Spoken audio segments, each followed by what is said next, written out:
Esta conferencia comenzará a grabarse. Bien, queridos opositores en general, alumnos de TECOL en particular, continuamos con el título 3 de las Cortes Generales.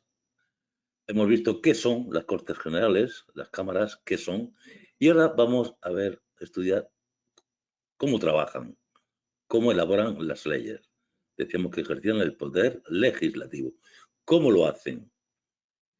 Vamos a ver el número de preguntas. Aquí, 1, 2, 3, 4, 5, 6, y aquí abajo, 6. A ver, 6 preguntas. O sea que aquí hay una segurísima. Prácticamente, vale. Vamos a hacer un pequeño resumen previo. Fijaros que no va a definir las leyes ordinarias. Cuando habla la Constitución de los acuerdos que toma y no dice nada más, esos acuerdos son leyes ordinarias. Después nos decía que había mayorías especiales y demás para otro tipo de leyes. Son las orgánicas, leyes orgánicas.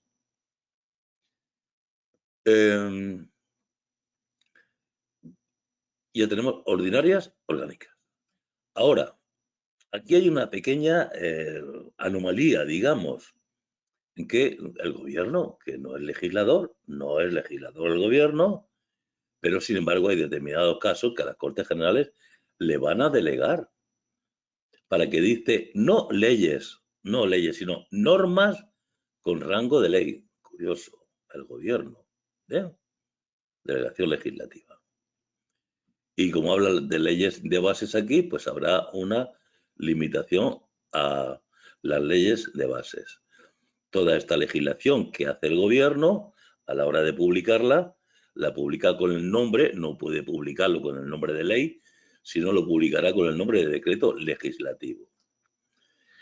Decretos leyes es otra manera anormal, aunque últimamente pues parece que es lo más normal del mundo, es el decreto ley que va a necesitar ser convalidado a posteriori. O sea, vale mientras vale un mes y alguien tendrá que decir esto vale o no vale. Pasaremos después de dónde nacen las leyes. Antes de que llegue al Congreso o al Senado, a la Cámara, nacen de dos formas. Bien en forma de proyecto de ley o en forma de proposición de ley. Bien, estos proyectos de ley ya veremos que nacen del gobierno, las proposiciones nacen de las cámaras, pero también las comunidades autónomas van a tener una iniciativa legislativa, es decir, proyecto de ley, proposición de ley y la iniciativa legislativa de las comunidades autónomas. Bien, y aquí después nos habla de la actuación legislativa del Senado, porque prácticamente nos estamos moviendo en la primera parte, la parte del Congreso, y después la segunda sería el Senado. Una vez que ha pasado Congreso y Senado, vendrá la sanción y promulgación de leyes para poder publicarlas. Y nos habla también del referéndum. Lo veremos por terminar esta sesión ya del título 3, los tratados internacionales. Esta sesión puede ser un poquito más larga, pero es conveniente verla entera en su conjunto. Así que, pues, un poquito de paciencia y nada más. ¿Qué son leyes orgánicas? Las relativas al desarrollo de los derechos fundamentales y libertades públicas. Esto no vale de, no lo tiramos ahí por tirar. Fijaros qué truco os pongo aquí, 1, 2, 1. Se desarrollan estos derechos fundamentales y libertades públicas en el título 1, capítulo 2, sección primera. 1, 2, 1. Ahí donde están los derechos fundamentales y las libertades públicas. Es decir, por fuerza tiene que hacerse por ley orgánica. También las leyes que aprueben estatutos de autonomía serán leyes orgánicas. Aunque esto rija después en la comunidad, pero tiene que estar autorizado por ley orgánica del conjunto del país. Y asimismo el régimen electoral general. porque es un tema muy importante, porque es el que nos va a decir la rotación de los gobiernos y demás. Es un tema que no se puede dejar en manos de una mayoría simple. Y las demás previstas en la Constitución, ya veremos que a lo largo de la Constitución ordenará que tal cuestión se apruebe precisamente por ley orgánica. Bien. Delegación legislativa. Vaya, lo que decíamos. Las Cortes Generales podrán delegar en el Gobierno el poder, o esta potestad legislativa, esta potestad para dictar normas con rango de ley. Rango de ley, no son leyes, sino rango de ley sobre materias no incluidas en el anterior. Sobre esto, sobre estas tres, o las previstas, salvo esto, en una palabra, no podrán leyes orgánicas. La delegación no afectará nunca a leyes orgánicas. Bien, pero tendrá que existir algo para que las Cortes digan al Gobierno, oiga, dicte usted normas con rango de ley.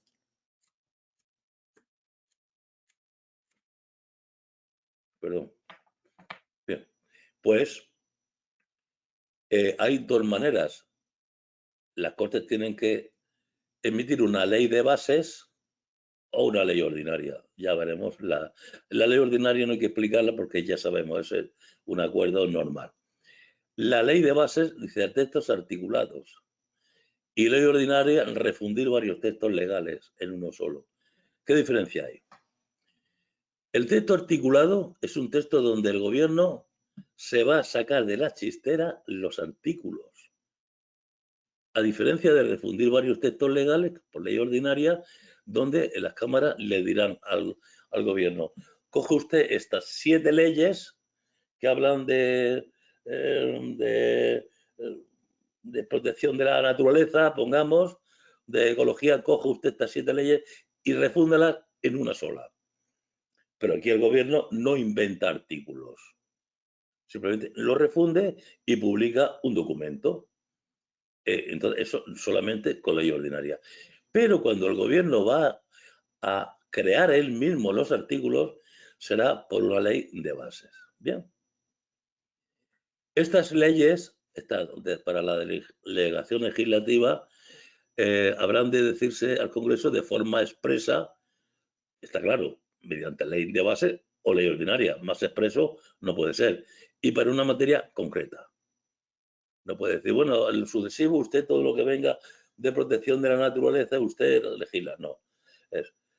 Quiero que haga esto sobre esta materia. Y además, cuente usted con un plazo. Fijación del plazo para su ejercicio. Bien.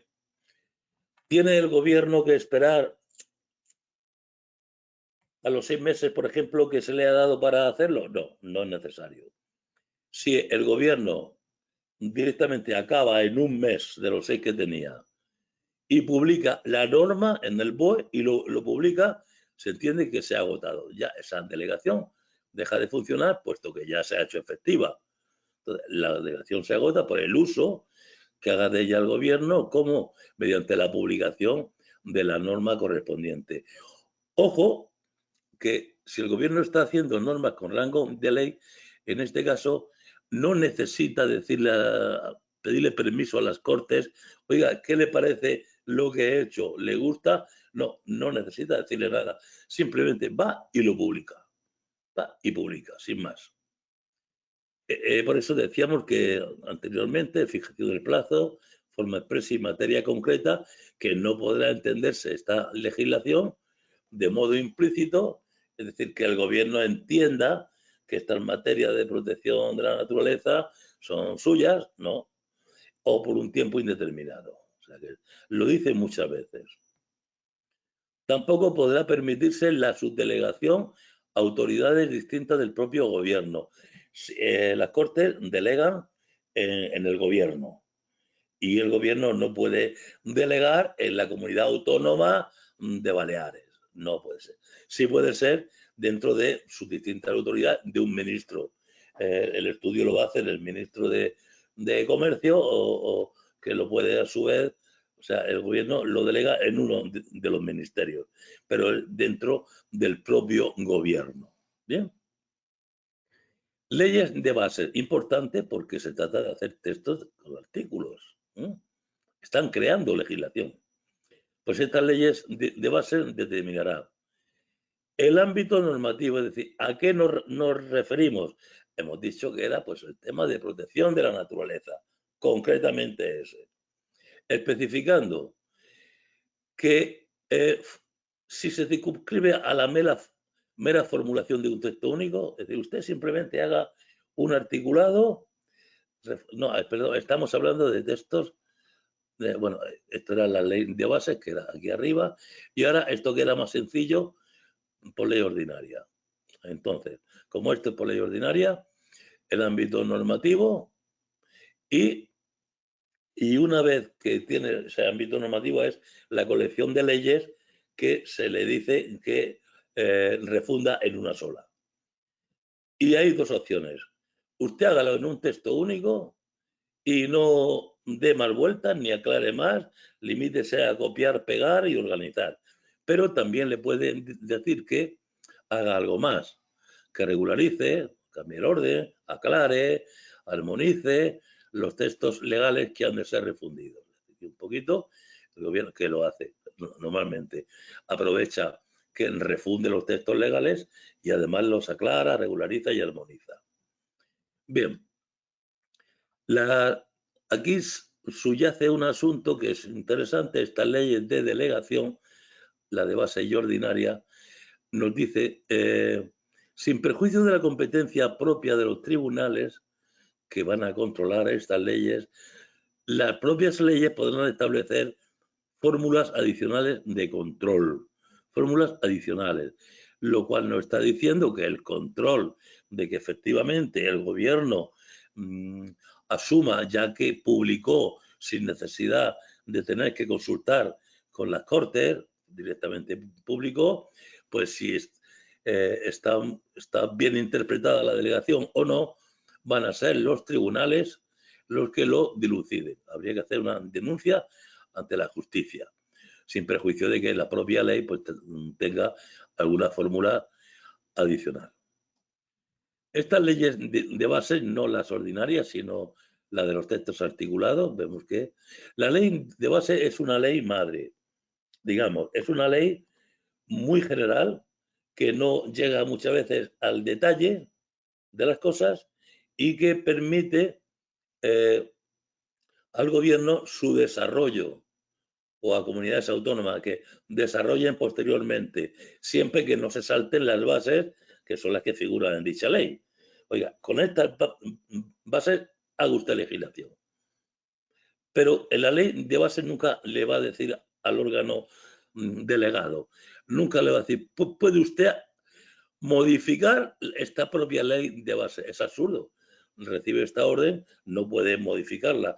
Y tampoco dicte normas con carácter retroactivo, sino para partir de su publicación, para el mañana, no para atrás. ¿Ven?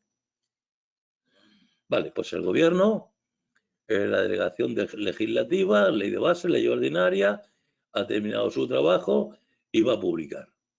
Hemos dicho que no era necesario pedir permiso a nadie. Pues esta ley, estas disposiciones, repetimos que son normas con rango de ley, estas disposiciones se titulan decretos legislativos.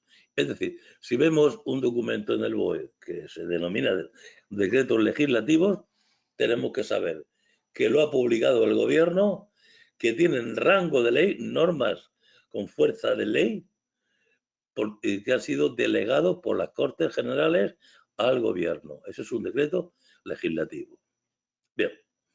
Ahora aparece aquí otra figura que ya no tiene que ver con la delegación, que no es necesario delegar. Ocurre alguna cuestión rarísima, es importantísimo actuar con rapidez y, claro, el progreso de una ley una vez tarda 6, 10, incluso más de un año. No podemos estar un año esperando a esta norma.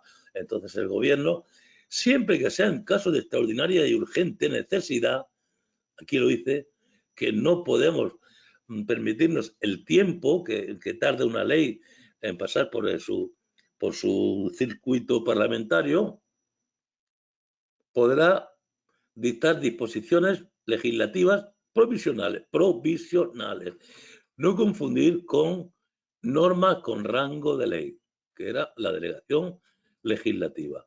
Estos son disposiciones legislativas provisionales que se llamarán decretos leyes. Aquí está una pregunta que ya la podéis ver. Ahora, no hay nada tan urgente, hay cosas que no son ni nada urgentes ni de extraordinaria necesidad que no podrá afectar, como son las instituciones básicas del Estado, para cambiar la composición del Senado, por ejemplo, o del Tribunal Constitucional, cualquier cosa de ese tipo, pues eso no tiene ninguna urgencia.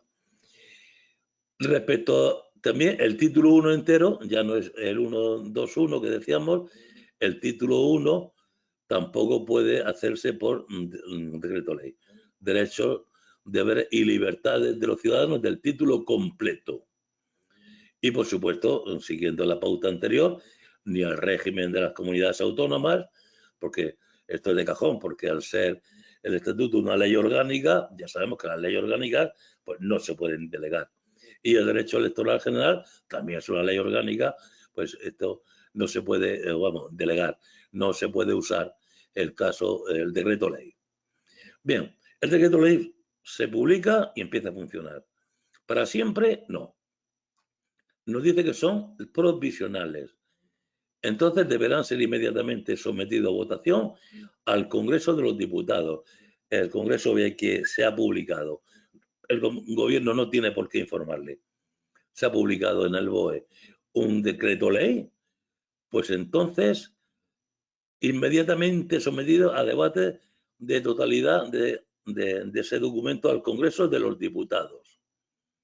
Convocado al efecto, si no estuviesen reunidos, fijaros que está de vacaciones, tiene que venir porque cuenta con un plazo de 30 días siguientes a la promulgación para decir si acepta que ese decreto ley se convierta en ley normal o no lo acepta, se revoca y se echa para atrás. Entonces tenemos estos 30 días. El Congreso habrá de pronunciarse expresamente sí o no dentro de dicho plazo sobre su convalidación, lo admite, o derogación. Para lo cual el reglamento del Congreso tiene un procedimiento especial y sumario, un procedimiento rápido, no el procedimiento habitual legislativo que, como decíamos, dura meses. Sumario es breve, especial y breve.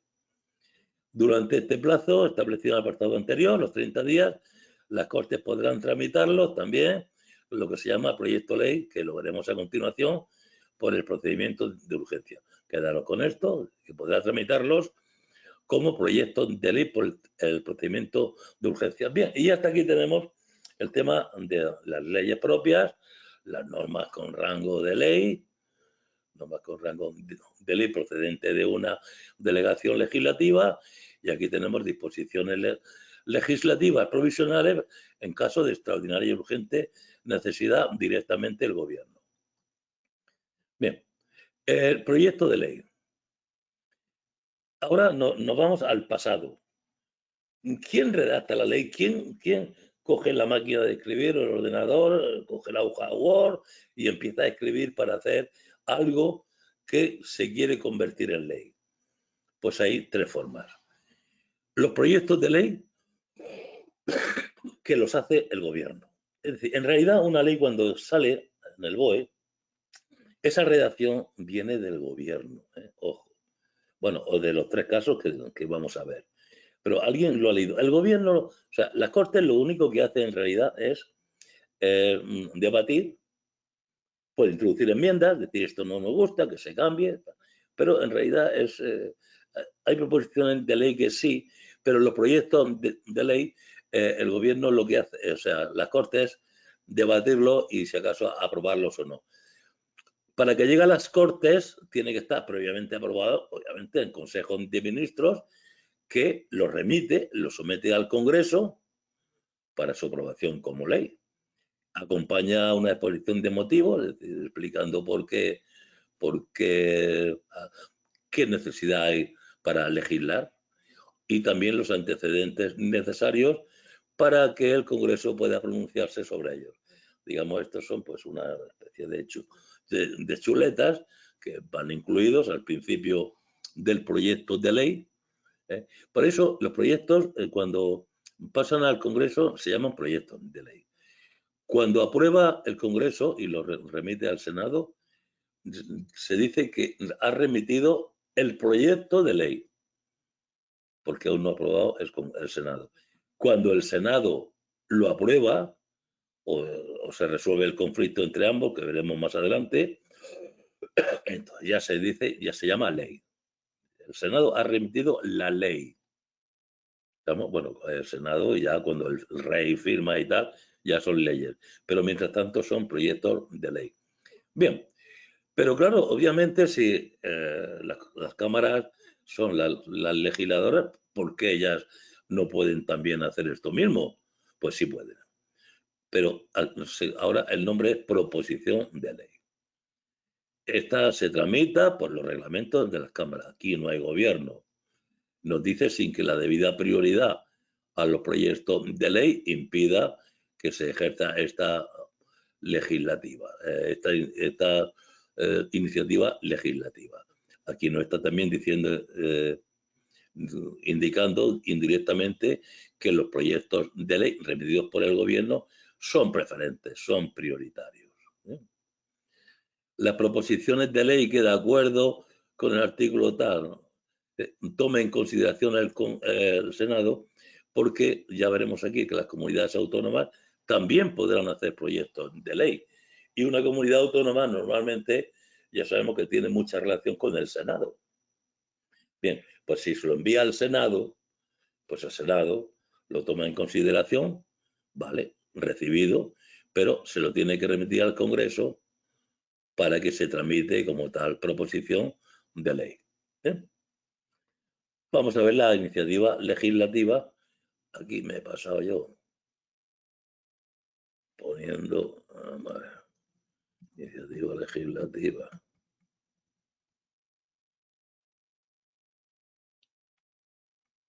Bien, de las comunidades autónomas, vamos a guardarlo.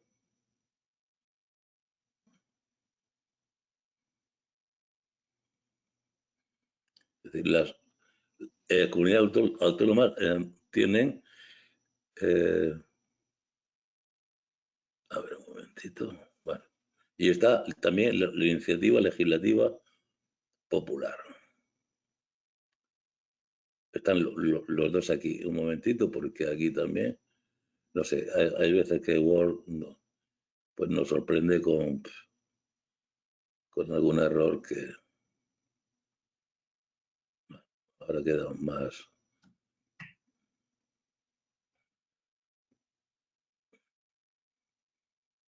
homogéneo todo. Bueno, bien. Decimos que la iniciativa legislativa corresponde, ya lo hemos visto, al Gobierno, al Congreso y al Senado, de acuerdo con la Constitución, de acuerdo con la Constitución al Congreso. Y de acuerdo con, de acuerdo con la Constitución al Gobierno. Y de acuerdo con los reglamentos de las cámaras, al Congreso y al Senado. Y nos añade que la Asamblea de las Comunidades tienen dos maneras de ejercitar su iniciativa legislativa. Pongamos que es un gobierno autonómico del mismo color político que el gobierno de la nación. Son amiguetes y yo en vez de meterme aquí a legislar, le digo a mi amiguete central, oye, Pepe, ¿por qué no haces vosotros, que es más fuerte, un proyecto de ley para este asunto? Entonces es mi amiguete y yo en vez de meterme a razonar y a pasar el tiempo, solicito directamente al gobierno que adopte su propio proyecto de ley. Pero puede ser que no sean tan amiguetes, ¿no? Entonces, ¿qué solución tengo? Pues ya tengo que hacer la proposición de ley yo mismo. Y remitirlo a la mesa del Congreso. Pero claro, va a ir muy vacío si lo mando por email, lo mando a ver qué ocurre, así sin más. No. Entonces, se delega ante el Congreso un máximo de 3 miembros de la Asamblea, porque es una proposición con idea de convertirlo en ley, pues esto, un máximo de 3 miembros de la Asamblea encargados de su defensa. Van a ser ellos los que van a entrar en el Congreso, que no es su Cámara, pero para eso vienen, porque ellos son autonómicos, vienen a encargarse de su defensa. Es decir, amiguetes, proyecto de ley. No hace nada la comunidad autónoma, nada más que pedirlo al gobierno. No, amigos, a la mesa del Congreso, proposición de ley y 3 miembros para encargar de la defensa de la proposición. Bien, ahora ahí existe la iniciativa popular, que es la cuarta. Una ley orgánica regulará las formas de ejercicio de la iniciativa popular, que esto es también para proposiciones de ley, no para proyectos. Entonces teníamos proyectos, el gobierno, proposiciones de ley, el Congreso, el Senado, comunidades autónomas y la iniciativa legislativa popular. Se exigirán no menos de 500.000 firmas acreditadas. Acreditada, ¿eh? Ojo que la palabra puede ser, o sea, la pregunta, ¿se exige 500.000 firmas? Está bien, no está bien. Tiene que ser acreditadas, ¿eh? Que se hace luego desde allí un muestreo de la firma y se comprueba que efectivamente el DNI es de esa persona, ¿no? Porque tendría que ir amparada con los DNI de la firma correspondiente. Como siempre, esto no procede en materia de ley orgánica, está claro. Tributarias, porque nos podíamos poner todos de acuerdo en no pagar impuestos, o sea, tributarios nada, y carácter internacional nada, tampoco, y la prerrogativa de gracia que sería el indulto. Hoy hay un preso en la cárcel que, no sé, en un caso, una persona que no es amiga nuestra, nos duele, como en el caso ahora del separatismo que tenemos, pues 500.000 firmas bien aparecen para que se indulte a determinada persona. Ahí entonces no procede la enmienda. Bien, proposición o enmienda legislativa contraria, esto nunca ha salido. Quiere decirse que si una proposición de ley o una enmienda fuese contraria a una delegación legislativa en vigor, es decir, el gobierno está con su ley, con su texto refundido o está con su texto articulado de una determinada cuestión que le ha delegado las Cortes Generales y en ese caso, en ese momento, entra una proposición de ley. Pues se le dice al gobierno, ¿usted cree que es conveniente que esto se tenga en cuenta? Y el gobierno dirá, bueno, pues sí o no, me opongo a que se tramite. No lo tramiten ustedes, Congreso, Senado, Poder Parlamentario, no lo tramiten porque estoy precisamente trabajando en una delegación legislativa en vigor. En tal supuesto, ¿qué hace la comunidad autónoma o quien remite la proposición de ley? Pues se pone un poco cabezón y ahora presenta otra proposición para derrogar la delegación. Con que esto no quiere, el gobierno no quiere, pues presenta otra para que la ley, o sea, la delegación en el gobierno se anule, vuelve para atrás y ya sí que podrían poner la delegación legislativa. Perdón, la iniciativa. Bueno, actuación legislativa del Senado. Casi todo aquí el Congreso, ahora qué pasa con el Senado. Aprobado ya un proyecto de ley ordinaria o orgánica. Proyecto, ojo, proyecto. Por el Congreso, estamos hablando del Congreso, fijaros que ha aprobado un proyecto, no ha aprobado una ley, un proyecto, tanto de ley ordinaria como orgánica. Su presidente da inmediata cuenta al presidente del Senado. Y el Senado dice a los suyos, oiga, aquí ha venido un proyecto o una proposición de ley aprobada por el Congreso. Así que vamos a deliberarla, a deliberar. El Congreso no tenía plazo, podía tardar lo que quisiera, pero al Senado sí se lo ponen. tiene un plazo de 2 meses a partir del día en que reciben el texto, el proyecto o la proposición, puede mediante mensaje motivado decirle al Congreso si veto o enmiendas. ¿Qué diferencia hay entre el veto? El veto es no nos gusta nada. O enmienda, bueno, hay 3 cositas que hay que cambiar. El veto normalmente cuando es un proyecto de ley orgánica, porque los proyectos de ley orgánica hay que eliminarlos por completo. No pueden haber introducción de enmiendas a la ley orgánica. O todo o nada. Y si es ley ordinaria, pues sí, enmiendas a determinados artículos.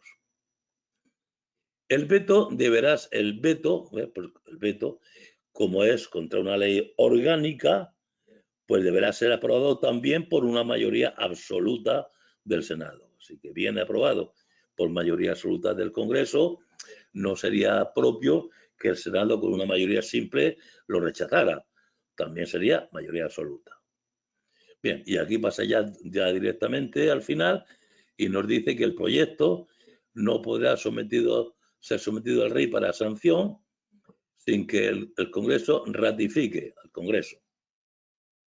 Si ha venido un veto del Senado, ha venido un veto, el Congreso vuelve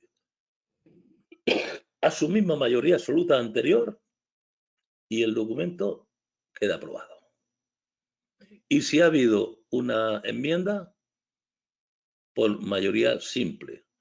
La mayoría simple, además, se puede hacer bien pronunciándose sobre las enmiendas, aceptándolas o no, por mayoría simple, o nada más que dejando transcurrir 2 meses desde la interposición de la enmienda.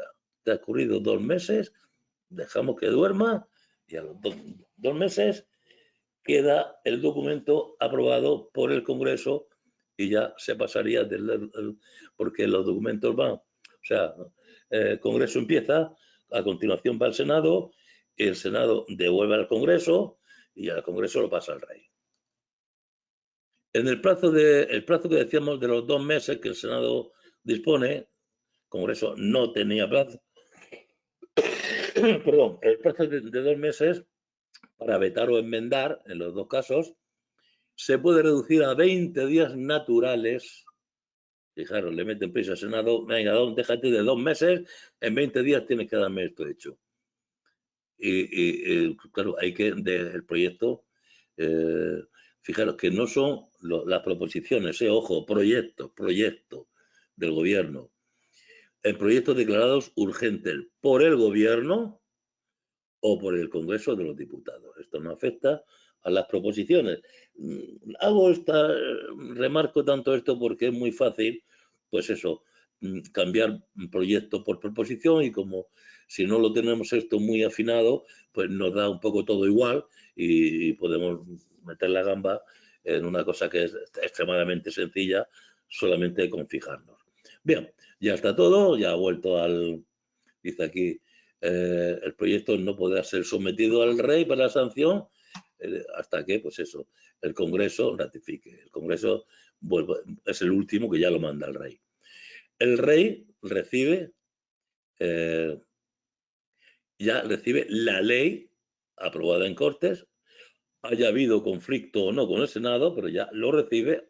Aquí hemos resuelto el conflicto. Sancionará, el rey no firma, porque una firma en un documento conlleva responsabilidad. Como el rey no es responsable, como ya veremos, pues lo que se dice es que sanciona. Y promulgarla es la frase que hay al final de todas las leyes que dice, y por tanto ordeno a todas autoridades, pueblo en general, que se respete esta ley, no sé qué, no sé cuánto, ¿no? Eso es lo que se llama, eso es lo que añade el rey al final y luego su sanción. No digo firma, digo su sanción. Luego el que firma va a ser el presidente del gobierno o el ministro correspondiente, que lo veremos en su caso. Bien, referéndum. Decisiones políticas de especial trascendencia. Importantes. cuando, yo no sé si ha habido alguna después, recuerdo por el tema de la OTAN, que España estaba opuesta a la OTAN, cuando entró el primer gobierno socialista. Luego, pues mismo se dieron cuenta de que, bueno, pues que era conveniente entrar en la OTAN. Pero claro, si habían hecho una promesa y luego tienen que cambiar, dice, vamos a consultarlo al pueblo, a referéndum consultivo de todos los ciudadanos, a consultarles esta decisión política de especial trascendencia. El referéndum, entonces, será convocado. Vamos a empezar por el principio. Lo propone el presidente del gobierno, el mandamás. Lo propone el presidente. Lo manda al Congreso, no al Senado, a la Corte, no, al Congreso de los Diputados,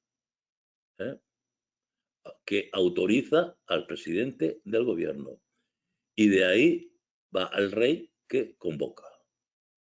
Propuesta del presidente del gobierno, remite al Congreso, el Congreso autoriza, y de ahí al rey para que convoque. La modalidad de referéndum y demás prevista en la Constitución dice que una ley orgánica, veis, este es el caso que decíamos, que también sean leyes orgánicas todas aquellas que queden previstas en la Constitución. Os dejo aquí un momentito porque hoy no, a ver si ha mejorado un poco. ¿Cuáles son las materias sobre las que las leyes orgánicas pueden regular? Nada. Se para automáticamente, no sé por qué. Bueno, os dejo aquí, si queréis parar.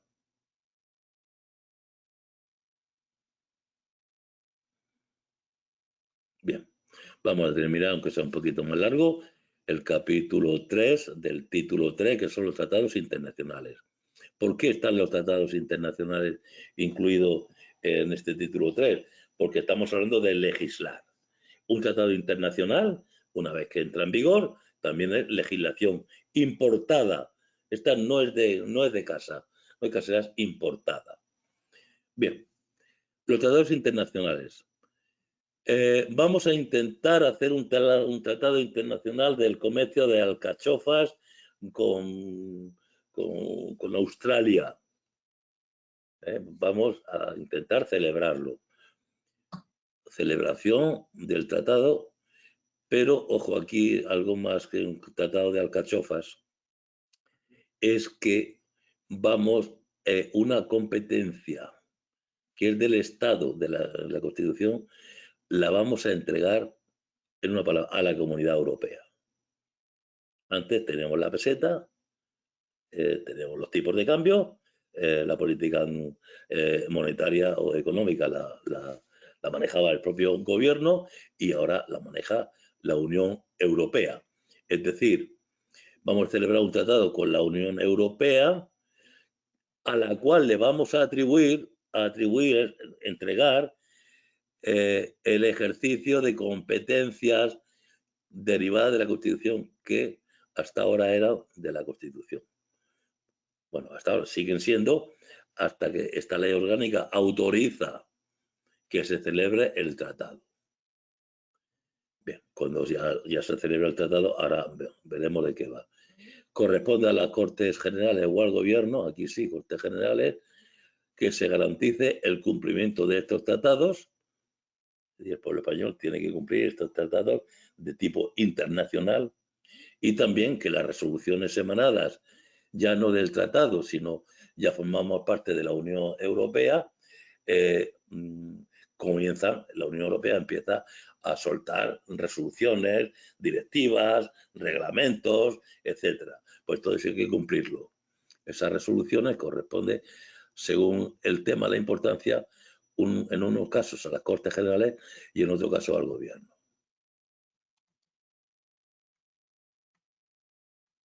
Bueno, estamos ya terminando.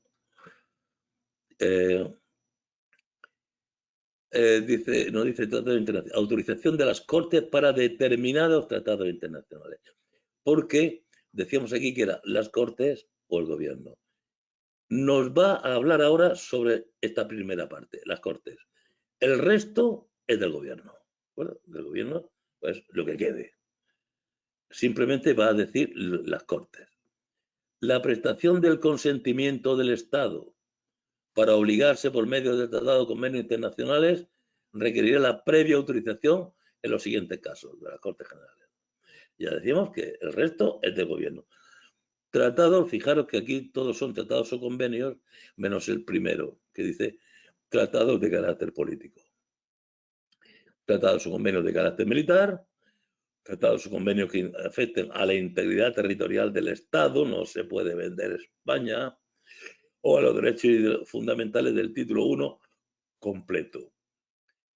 Tratados o convenios que implican obligaciones financieras que España tiene que pagar y tratados que supongan la modificación de alguna ley o exijan medidas legislativas para su ejecución. Si el tratado nos obliga a que la edad mínima ahora sean 14 años y nosotros lo tenemos en 18, pues las Cortes tendrán que arreglar la legislación española y ponerla en 14 años para que una vez firmado el tratado, pues haya armonía, ¿no? Luego no podemos firmar un tratado que son 14 años y nosotros seguimos manteniendo los 18, ¿vale? Bien, decíamos que los restantes tratados o convenios los hace el gobierno, se deduce, no lo dice, y que informará inmediatamente al Congreso y al Senado. Inmediatamente informados, nada más, informados.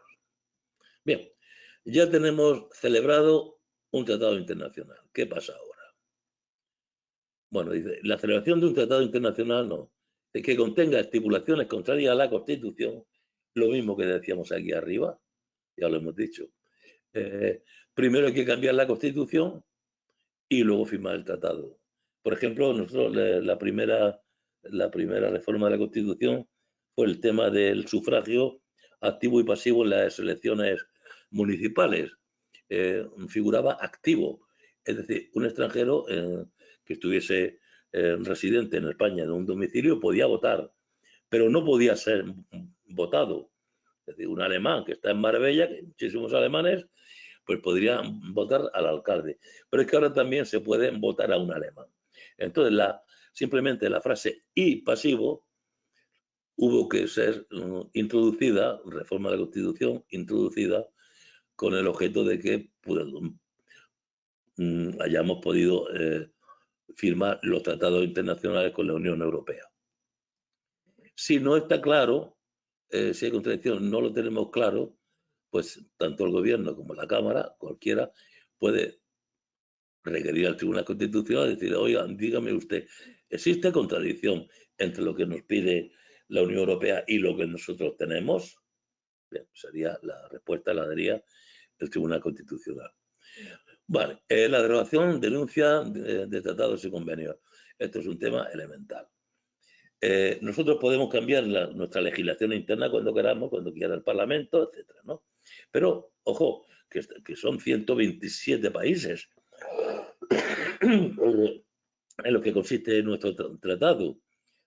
Bueno, entonces empieza diciendo que los tratados internacionalmente válidamente celebrados, válidamente significa que según la norma del tratado se ha celebrado bien. Y una vez publicado oficialmente en España, válidamente es que se ha ratificado, primero se ha solicitado, luego se ha ratificado, hay un instrumento de adhesión, un montón de historias, ¿no? Vale, pues eso es válidamente celebrados. Se procede a la publicación en el BOE y una vez publicado con el nombre de tratado forma parte del ordenamiento interno. Ya es legislación española. ¿Cómo podemos derogar, modificar o suspender el tratado? En España no tenemos la capacidad, lo que decía yo hace un momento. No podemos nosotros modificar el tratado de la Unión Europea a nuestro capricho. Pues no, hay que hacerlo según lo que dice el propio tratado o si es un tratado de otro tipo, pues de acuerdo con las normas generales del derecho internacional. Y la denuncia del tratado, pues igual, el mismo procedimiento del artículo 94, pues que es este mismo procedimiento, que unos son de las Cortes Generales y otros son del Gobierno. Aquí os dejo que podáis mirar estas 5 preguntitas. Y con esto terminamos las Cortes Generales. Creo que es de interés, hay preguntas, merece la pena que le echéis un ratito de atención, tomar las notas correspondientes y bien, con eso hemos terminado. Seguiremos acto seguido con el gobierno. Este Word, o yo le echo la culpa a Word, me quedo más a gusto, pero no, la verdad, la culpa puede ser mía. De acuerdo, pues nos vemos en un momento. Gracias por vuestra atención.